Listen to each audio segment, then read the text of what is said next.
Consistently named as one of the worst people in the world by those who know and knew her, Hillary Clinton appears on Rachel Madcow's show to talk about Trump as a dictator who can't be given another chance to harm our country. Let's just take a listen to some of this rich hypocrisy. He's still being taught, especially by the media, that the more offensive he is, the more he can dominate the media space entirely. And I feel like you've been a good diagnoser of that, not only from when you were up against him, but from what others have done. So do you have an antidote for that, or a way that people can talk themselves out of taking that bait? Hillary, do you have an antidote for evil? Isn't that like using a match to try to put out a fire? I think that's really a critical question, and I think there's a couple of things going on here.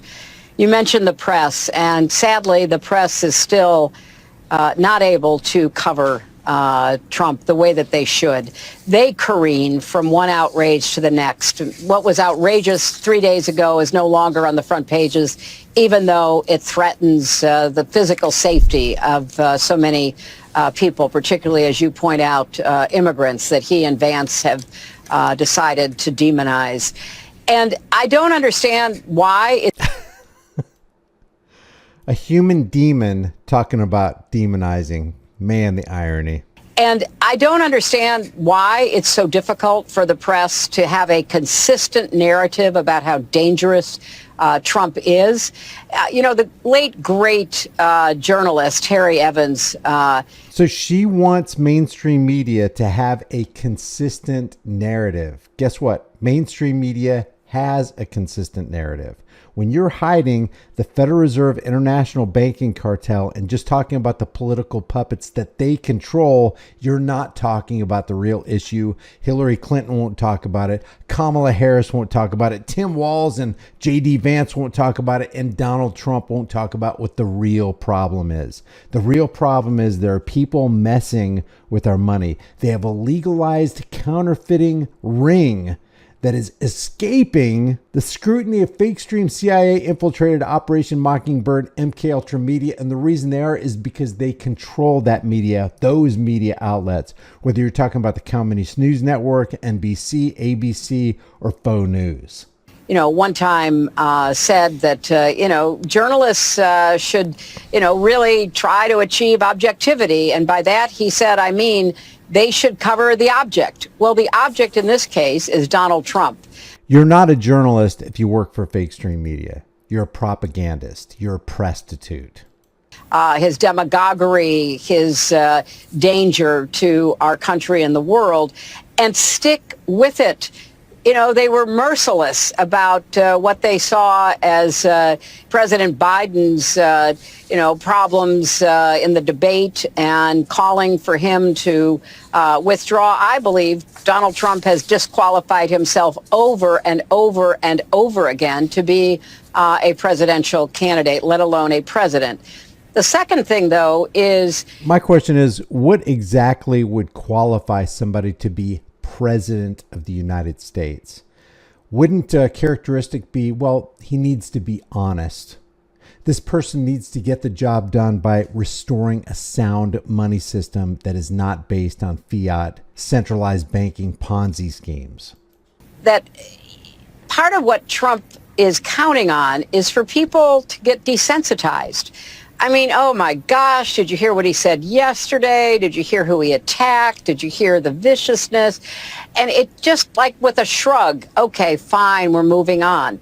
Well, Americans need to understand that they have to take Trump both seriously and literally. He has said what he wants to do. He and his allies with Project 2025, his desire to be a dictator, at least on day one, all of that is in the public record.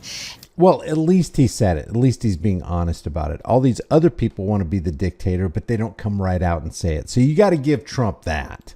And I believe that more Americans have to be, willing to endure what frankly is discomforting and to some extent kind of painful, to take him at his word and to be outraged by what he represents. Take him at his word and be outraged. What difference at this point does it make? With all due respect, the fact is we had 4 dead Americans. Was it because of a protest, or was it because of guys out for a walk one night who decided they'd go kill some Americans? What difference at this point does it make? And then finally, the hopeful side of this is that I do think more and more Americans are, rejecting the kind of chaos that he represents. We can't go back. That's what the Harris campaign says all the time. We're not going back. We're not going back to, what he failed to do to protect American lives during COVID. Says the person who failed to protect American lives in Benghazi. And what kind of operation were they actually running out of Mena, Arkansas? They've made movies about how corrupt the Clintons are. We're not going back to the, romance with dictators that puts, innocent lives at risk and America's security in danger. We can't go back. She was friends with one of the former Secretary of State's Madeleine Albright, who said that she thinks it was worth killing 500,000 children in another country. It was a hard decision, but we think it was worth it. Madeleine Albright didn't see 1 day of jail time. Bill Clinton didn't see 1 day of jail time.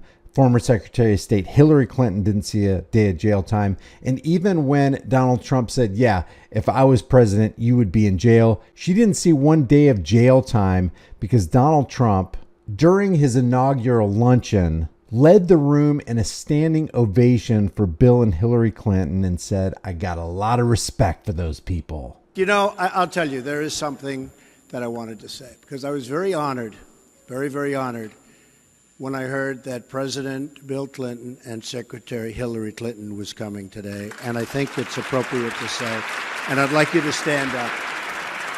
I'd like you to stand up.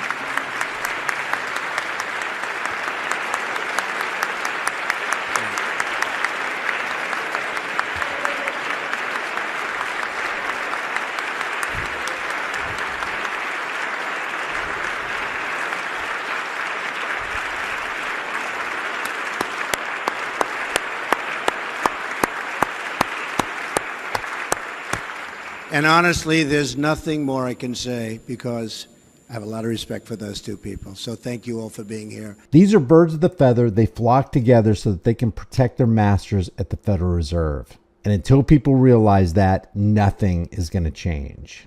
And give this very dangerous man another chance to do harm to our country and the world. The people who are doing harm to our country and the world are the people who become the political puppets of the central banking masters. Until we talk about that, until mainstream media cracks that story, and they're not going to because they're also dangling from banker strings, ain't nothing gonna happen. We've got to return and restore sound money, or at least a parallel economy to compete with it.